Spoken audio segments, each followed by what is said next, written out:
Salmo 37, de 1 a 9, diz assim: Não te indignes por causa dos malfeitores, nem tenhas inveja dos que praticam a iniquidade. Pois eles dentro em breve definharão como a relva e murcharão como a erva verde. Confia no Senhor e faze o bem, habita na terra e alimenta-te da verdade.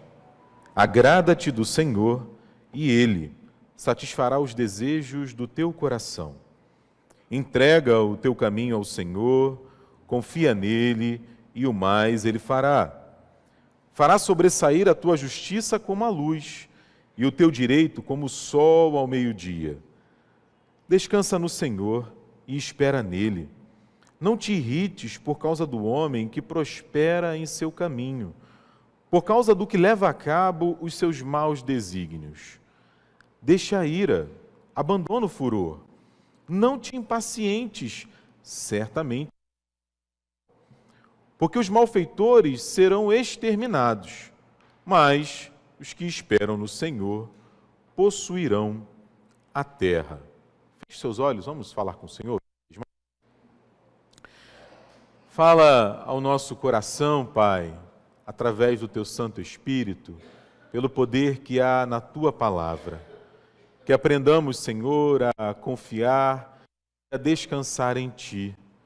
E que, vivendo assim, Senhor, encontremos aquela paz que o Senhor pode nos dar. Abençoa-nos assim, é como nós oramos, agradecidos, em nome do Teu Filho Jesus Cristo, Pai. Amém, Senhor. Você sabe muito bem que a Bíblia, ela é um livro repleto de promessas. Desde o seu início até o seu final, passando pelos mais diferentes tipos de literatura. Você sabe que na Bíblia tem poesia, tem narrativa, tem história, provérbios, não é? E através desses textos e desses livros a gente encontra variadas promessas. Promessas que eu dividi mais ou menos assim. Obrigado, Jô. Mais ou menos assim. Tem aquelas promessas que foram feitas por Deus e que já se cumpriram. Por exemplo, a gente acabou de celebrar na semana passada a Páscoa, não é? A gente celebrou a morte de Jesus, promessa antiga da palavra de Deus, a vinda do Messias, a morte, e também celebramos a sua ressurreição. Também uma promessa bíblica, uma promessa muito antiga. Então, algumas promessas da Bíblia já se cumpriram.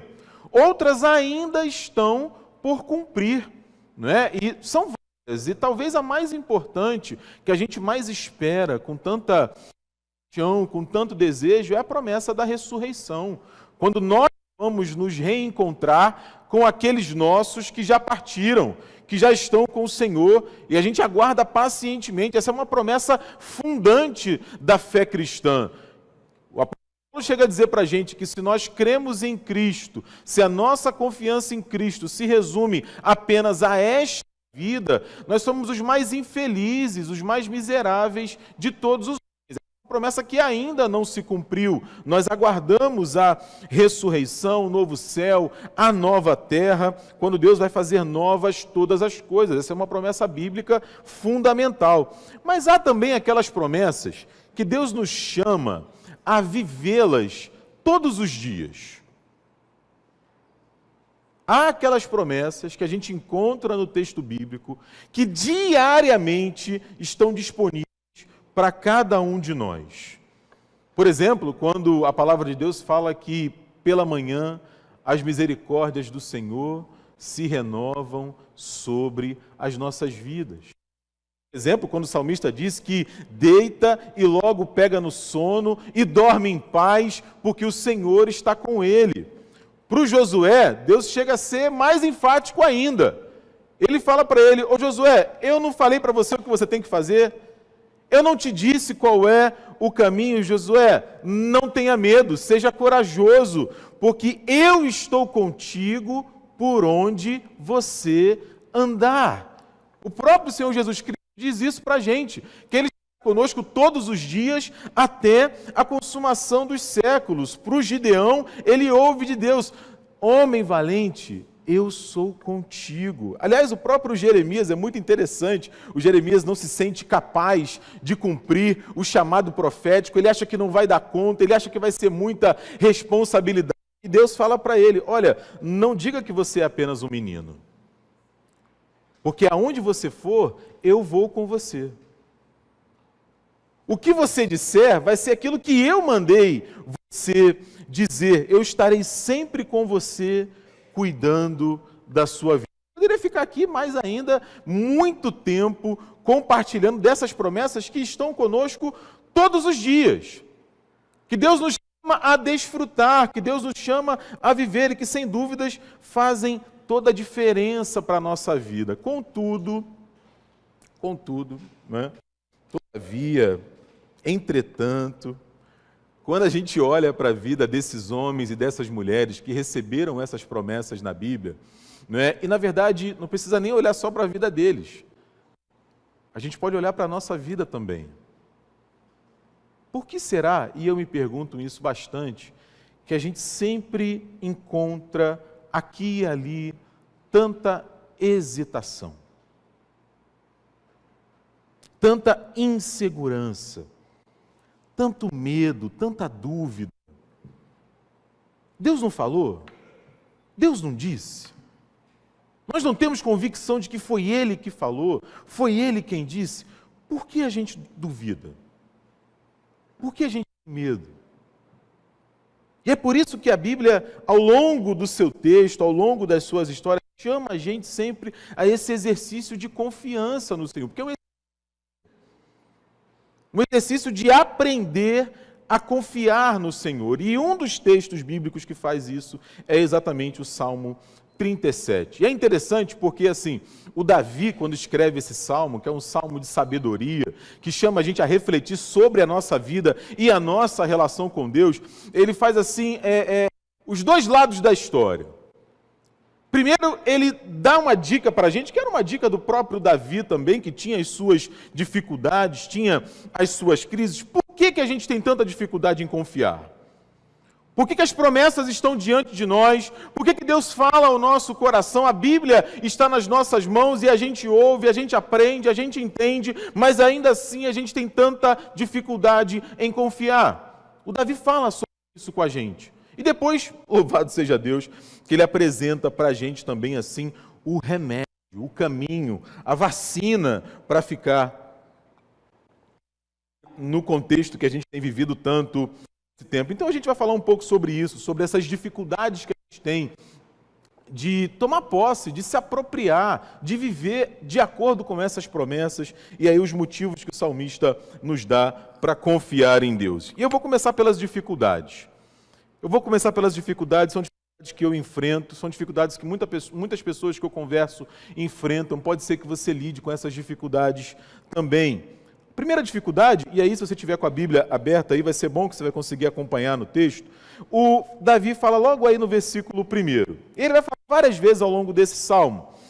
Ele diz assim, olha, não fique indignado por causa dos malfeitores. E aí depois ele vai repetir, ele vai dizer a mesma coisa de uma maneira diferente. Nem tenha inveja dos que praticam a iniquidade. O que o Davi está falando aqui? Para ele, em primeiro lugar, e para a gente também. Cuidado com a comparação. Cuidado com a comparação. Se você olha para o lado e compara a sua vida com a vida de outras pessoas, cuidado.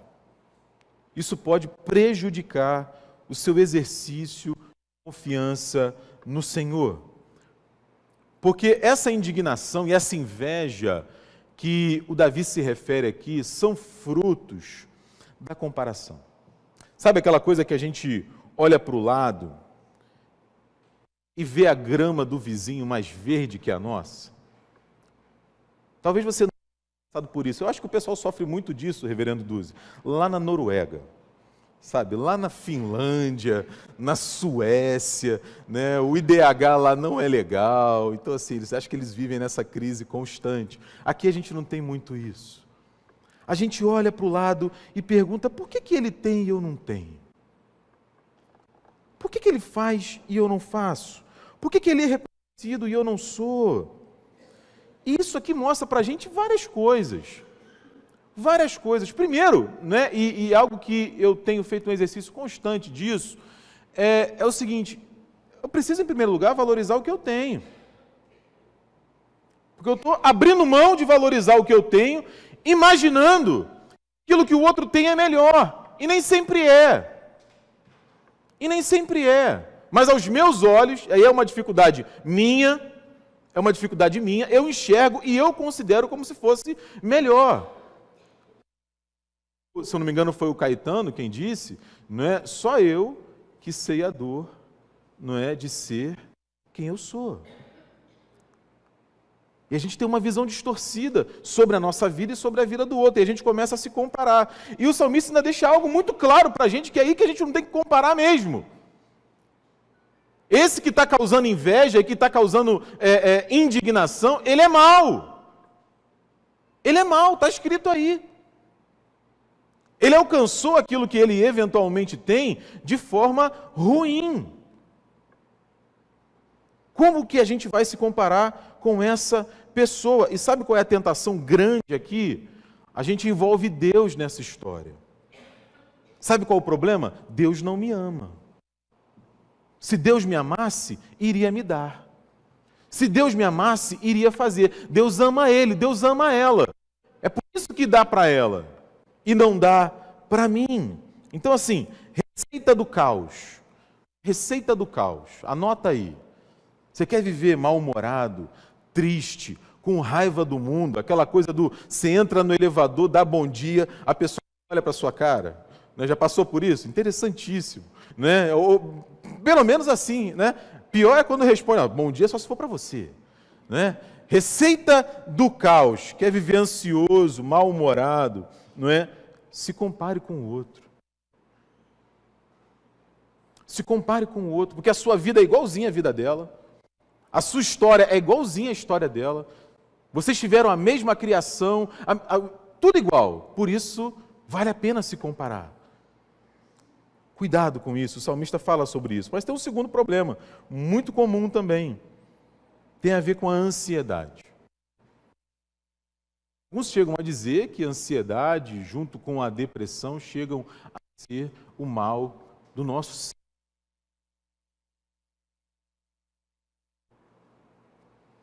E a gente sabe que algum nível de ansiedade é até razoável, esperado. Mas se você tem uma reunião importante amanhã no trabalho e não está nem pensando nisso, né? Não está nem preocupado, aí tem um problema.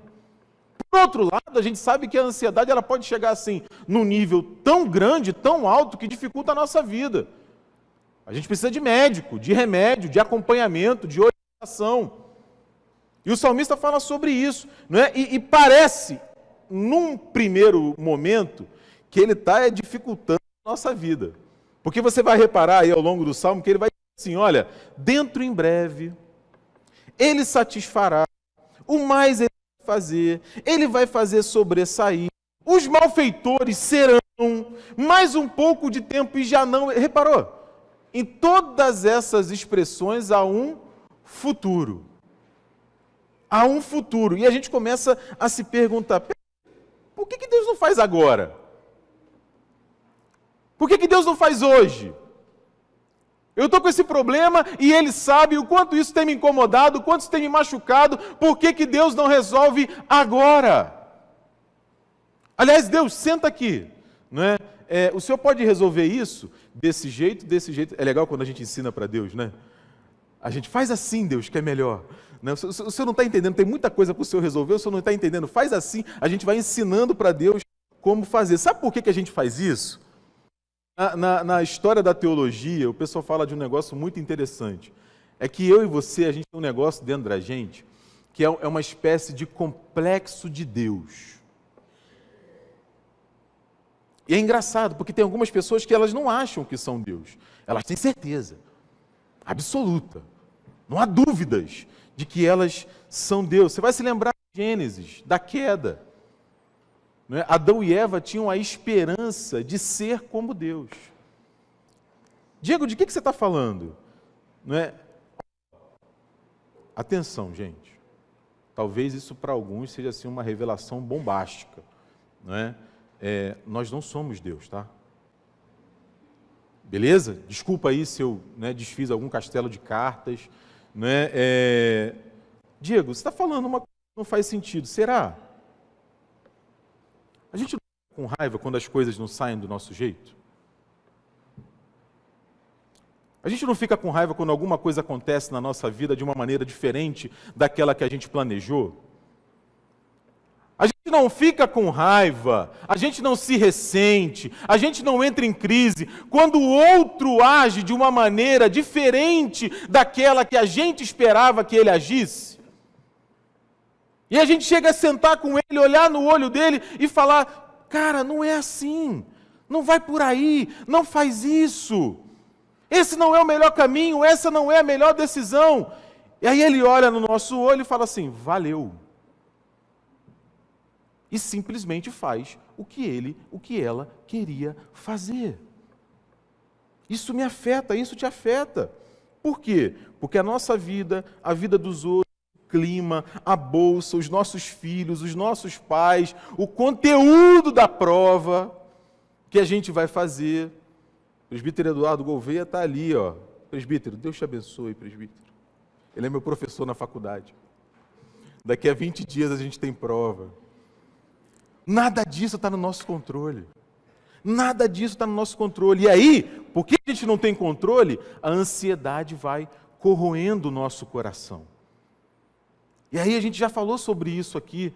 É interessante, a gente vive uma coisa bizarra, que é uma espécie de ateísmo cristão. Como assim, Diego? É necessariamente uma contradição de termos. Como é que eu vou ser ateu e você cristão? Não, porque a gente sabe quem é Deus, sabe que Ele existe, conhece a palavra dEle, sabe falar várias coisas de cor, estamos aqui reunidos domingo após domingo, ao longo da semana, mas a gente vive como se Ele não existisse. Sobretudo nas questões da nossa vida, imaginando que tudo depende da gente. E aí a gente vai ouvir coisas do tipo, talvez você já tenha ouvido ou até dito isso aqui. Não, Diego, olha só, a gente tem que orar, sabe por quê? A oração move a mão de Deus. Você já ouviu isso? Eu já ouvi. Eu fico imaginando Deus de braço cruzado. E aí, Diego? Vai orar ou não vai orar, Diego? Aí chega o Gabriel, o anjo, tá, gente? Aí, Deus, o Diego está precisando. Não, mas ele não orou. Eu estou esperando ele orar.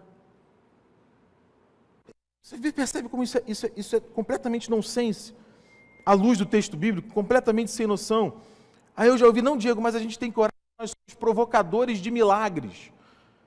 Aí eu só penso no Lázaro, gente. Como é que o Lázaro provocou o milagre? O Lázaro estava o quê? Morto. Peraí, eu vou morrer, gente. E aí quando eu morrer, Deus faz, Jesus, ó, tá tudo certo, vou morrer. Não faz sentido, não é? Ou ainda tem aqueles mais espirituais, não é, presbítero Célio? Não, Diego, olha só, não é bem assim não. Porque a Bíblia diz, fazei por onde que eu... Te ajudarei. Não está na Bíblia isso? Não está na Bíblia isso. Não está na Bíblia isso, gente. Porque se a gente pensa dessa maneira, Deus está fora dessa equação. E se tudo depende de mim, se tudo depende do que eu faço, se tudo depende da minha decisão, se tudo depende da minha atuação, e eu não dou conta porque eu não sou Deus, o meu coração se enche de ansiedade. Comparação e ansiedade. E isso, essas duas dificuldades, o Davi vai mostrar isso para a gente. Elas trazem para a gente uma ideia completamente deturpada, equivocada, apequenada sobre Deus. Sobre Deus. É por isso que o Davi leva a gente a algumas reflexões. Se você tiver com o Salmo aí aberto, vai passando pelo texto, que você vai ver isso. Não é? O Davi vai dizer que Deus é aquele que satisfaz o desejo do coração, é aquele que age em nosso favor, é aquele que tem poder para fazer prevalecer a justiça, o direito, é aquele que ri daqueles que maquinam e planejam maldosamente, ele sustenta o justo, ele conhece a história do íntegro e muitas outras imagens que o Davi vai trazer para a gente para mostrar, cara, Deus é grande. Ele tem poder. E não apenas isso, ele é grande e tem poder, e ele também se importa conosco. Porque essa visão equivocada que nós temos de Deus, muitas vezes, faz a gente pensar naquela imagem antiga ali, ainda da Idade Média, antes da modernidade um pouquinho, não é que Deus é aquele relojoeiro. Lembra dessa história? Que ele veio, criou o mundo, deu corda e meteu o pé. Afinal de contas, ele tinha mais o que fazer. Ele não está preocupado com a nossa vida. E isso não é verdade. Isso não é verdade. Muitos de nós, por causa das nossas frustrações, das nossas dificuldades, dessas crises que a gente tem, Diego, quer saber? Deus não se importa. E eu vou sofrer mesmo, é desse jeito. Essa semana eu vi um filme com os meninos muito legal, está no Netflix, né? Vale a pena você dar uma olhada, Milagre Azul. É uma história real, aconteceu, né? E lá pelas tantas acontece um negócio que os meninos, um vira para o outro e fala assim, não, a nossa vida é de tristeza mesmo, não tem jeito. Tem gente que pensa assim, e isso tudo, comparação, ansiedade, uma ideia equivocada sobre Deus, dificultam a nossa confiança no Senhor. Mas louvado seja Deus que o Davi não para aí. Né? Ele vai nos dar, como eu falei, assim, o diagnóstico e vai nos dar também qual é a solução. Por que confiar em Deus? Não é? Por que vale a pena se apossar e viver de acordo com essas promessas? E aí eu dei 3 respostas, aí eu tentei dar pelo menos 3 respostas para essas dificuldades. Muito básicas, muito elementares a partir do texto. Em primeiro lugar, contra a comparação, para que você não sofra disso, não é? Para que eu não sofra disso, eu e você precisamos aprender a confiar em Deus. Aprender a confiar em Deus. Não é? E faz isso nesse texto de uma maneira muito interessante. Da mesma maneira, você viu aí os versículos 1 e 2? Né? O Davi, no Salmo, ele vai dizer o seguinte, Diego, olha só, você não precisa se comparar com os outros, muito menos com o mal, muito menos com o ruim, se ele prospera, se ele está se dando bem, se as coisas estão dando certo para ele, porque ele não permanece. Não permanece. Olha o finalzinho do versículo 2, o que o Davi fala. Em breve eles definharão, eles vão murchar como a erva. Aliás, olha lá os versículos 8 e 10, ele chega a dizer, deixa a ira, abandona o furor, não fique impaciente. Olha, isso não vai dar certo, isso não vai dar certo. E ele dá o motivo. Os malfeitores serão exterminados, mas os que esperam no Senhor possuirão a terra. Que isso, Diego? Então a gente vai possuir a terra, vai ter a terra inteira? Não, a ideia aqui é de permanência. De permanência não apenas aqui, nesses pouquíssimos 70, 80 anos, como do reverendo Miguel, que a gente vai comemorar nos próximos dias. A ideia é de permanência na eternidade. Enquanto o ímpio tem fim. Ele está dizendo aí, os dias dele estão literalmente contados. Olha o versículo 18, o que o Davi fala. O Senhor conhece os dias do íntegro. A herança deles permanece para sempre. E veja, gente, né, quando ele usa aqui essas imagens para falar o íntegro, o justo, o bom, o santo, a ideia não é de perfeição pessoal. A ideia não é que você e eu sejamos perfeitos. A gente não tem condição de viver essa perfeição hoje. Existe o pecado que habita dentro de nós. A ideia aqui é a seguinte, eu decidi viver a minha vida, não é, do meu jeito, ou do jeito que Deus me propõe viver. Esse é o ponto. Esse é o ponto aqui. A minha vida está presa, segura nas minhas mãos, ou eu estou, como o Davi vai dizer, entregando as minhas mãos, a minha vida nas mãos de Deus. Como é que eu vivo? Como é que eu vivo? Essa é a pergunta que eu preciso responder. Será que eu estou aqui matando o meu leão todos os dias, dizendo lá como o Cidade Negra, né? Você não sabe o quanto eu caminhei para chegar até aqui. Como que a gente está vivendo? É interessante, um outro salmo, o Salmo 127, ele nos ajuda a equilibrar isso aqui. Não é? Ele fala assim, você vai se lembrar desse texto: se o Senhor não edificar a casa, em vão vigia aquele que a edifica, em vão trabalha aquele que a edifica. Se o Senhor não guardar a cidade, em vão vigia a sentinela. Então, assim, esse texto, longe de ser um convite à preguiça, né, à indolência, não, ele está dizendo para a gente o seguinte: olha, eu trabalho, eu vigio, eu cuido, mas quem faz é Deus. Mas quem faz é Deus, quem conduz é Deus. E é isso, eu tenho convicção de que Ele me ama, de que aquela morte que nós lembramos na semana passada foi em meu favor, não porque eu merecesse, mas pela sua graça, pelo seu favor imerecido. Eu simplesmente não preciso olhar para a vida de ninguém. Não faz sentido eu olhar para a vida de outra pessoa e me comparar com ela a ponto disso me fazer sofrer. Porque alguma comparação sempre vai existir. O reverendo Cid acabou de se referir aqui ao Jonatas como o melhor aluno da classe dele. Maravilha! Deus abençoe! Parabéns! Isso é natural. O problema é o seguinte: Jonatas, primeiro lugar. É porque o professor gosta mais dele. É porque para ele foi mais fácil. É porque a família dele é não sei o que. Eu estou me fazendo entender? Eu preciso aprender a confiar em Deus. Em segundo lugar, um remédio que o Davi oferece para a gente para lidar com a ansiedade, e eu achei muito interessante, porque o reverendo Duzzi já falou disso aqui no momento em que nós oramos. Remédio contra a ansiedade é lembrar que eu e você não estamos no controle da nossa vida, mas Deus está. Eu e você não estamos no controle da nossa vida, mas Deus está. Isso é maravilhoso. Porque é interessante, alguém quando ouve isso pode ficar assim: meu Deus, e agora? Não sou eu que estou no controle, não sou eu que decido, não sou eu que vou fazer, não sou eu. Gente, não se entrega não. Não se entrega não. Eu vou perguntar, você responde só no coração. Né? A roupa que você veio hoje aqui para a igreja, você decidiu de primeira? Abriu o guarda-roupa, pegou, né? Um ou outro, tudo bem. Mas a maioria absoluta, eu não tenho dúvidas. Né? Botou a roupa, não está legal. Estou alto, estou baixo, estou gordo, estou magro. E troca o sapato, e troca a camisa, e troca. A gente tem dificuldade para escolher a roupa que a gente vai usar. Imagina se toda a nossa vida estivesse absolutamente sob o nosso controle. Imagina isso. Imagina o caos que seria a minha vida e a sua, se Deus não estivesse nos conduzindo.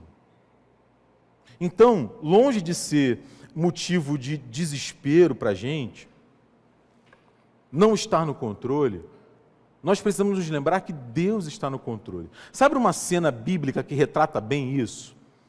Jesus e a sua paixão. Quando Jesus vai ser preso, você lembra que os discípulos fazem? Os discípulos fogem. Por quê? Porque Deus perdeu o controle. Vamos fugir, senão vai acontecer com a gente o que está acontecendo com ele. Eles fogem. Os fariseus e os romanos, por sua vez, eles não pensam. Eles têm certeza absoluta que eles estão no controle. Eles armam um julgamento que não existe, condenam Jesus à morte, vão ali dar alguma satisfação só para parecer que deu para os romanos, e o romano ele faz o quê? Ele lava as mãos. Por quê? Porque ele está no controle. Ele está no controle. Eu decido quem vive e quem morre. Ele fala isso para Jesus.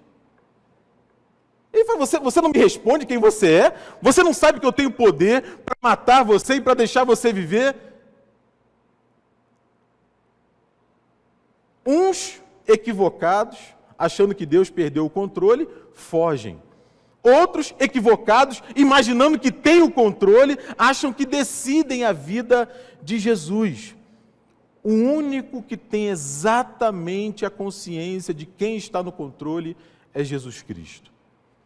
A ponto de, na cruz, ele dizer para o Pai: Pai, nas tuas mãos eu entrego o meu espírito. Por quê? Porque eu sei que o Senhor não perdeu o controle. O Senhor não perdeu o controle. E a pergunta que fica para a gente, muito objetiva, é: eu sei, você sabe quem está no controle da nossa vida? Diego, mas isso está acontecendo, aquilo está acontecendo.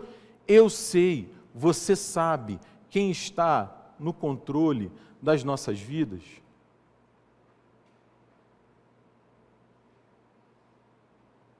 Ficar de repouso foi chato, não foi, Catarina? Eu lembrei disso aqui.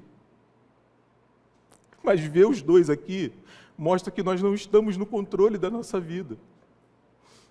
Pegar eles no colo e ver eles mostra que Deus está no controle da nossa vida. Ainda que a gente não saiba o que vai acontecer, mas Deus sabe. Deus sabe. É essa pergunta que eu e você precisamos responder. Quem é que está no controle da minha vida? Porque não importa, e essa é a terceira lição que o Davi traz para a gente, contra uma visão apequenada, distorcida, equivocada de Deus, nós precisamos aprender a vislumbrar a grandeza de Deus. A grandeza de Deus. Foi o Brennan Manning que falou isso. Um padre católico, no seu livro O Evangelho Maltrapilho, maravilhoso. Ele diz assim: não importa a imagem que nós temos de Deus, Ele é sempre maior. Não importa a imagem que nós temos de Deus, Ele é sempre maior. É por isso que Davi fala o que fala nesse salmo.